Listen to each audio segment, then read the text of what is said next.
Le livre du ciel, tome 15, 21 décembre 1922.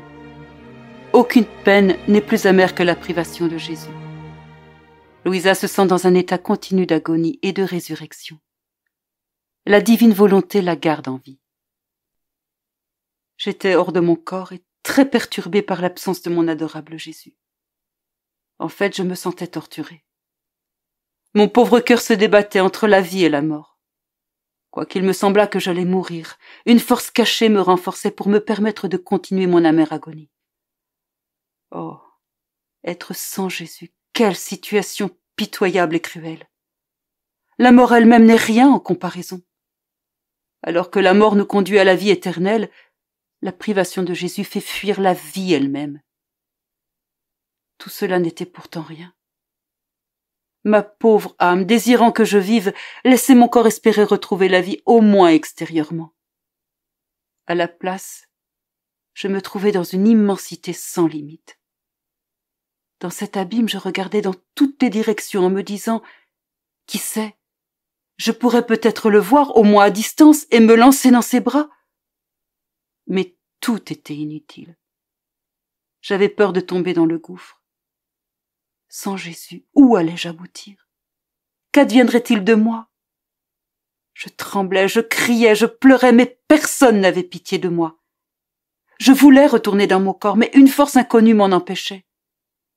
C'était un état horrible, parce que, en dehors de mon corps, mon âme se lance normalement vers son Dieu comme vers son centre, plus rapidement qu'une pierre qui, lâchée d'une grande hauteur, tombe en direction du centre de la terre.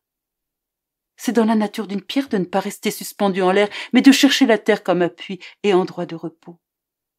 De même, il est dans la nature de l'âme, lorsqu'elle a laissé son corps, de se lancer vers le centre d'où elle est sortie.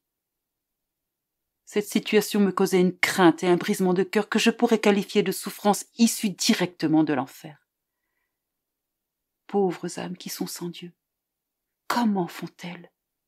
Quelle souffrance est pour elles la perte de Dieu! Oh mon Jésus, ne permets à personne de te perdre. Après un certain temps dans cet état horrible, je retournai dans mon corps. M'y rejoignant, mon doux Jésus plaça ses bras autour de mon cou et me laissa voir qu'il tenait un très petit bébé-fille. Le bébé semblait au seuil de la mort. Jésus souffla un peu sur lui, puis le tint contre son cœur. Le pauvre enfant retourna à son agonie, mais il ne mourut pas ni ne revint à lui. Jésus était très attentif, le surveillant, l'aidant, le soutenant. Le plus petit mouvement de l'enfant en train de mourir ne lui échappait pas. Toutes les souffrances de ce pauvre petit me brisaient le cœur. Me regardant, Jésus me dit « Ma fille, ce petit bébé est ton âme. Vois-tu comme je t'aime? Avec quel souci je veille sur toi? Je te garde en vie avec le souffle de ma volonté. Ma volonté te rend petite, te fait mourir et te ramène à la vie. Mais ne crains pas, je ne t'abandonnerai jamais. Mes bras te presseront toujours sur ma poitrine.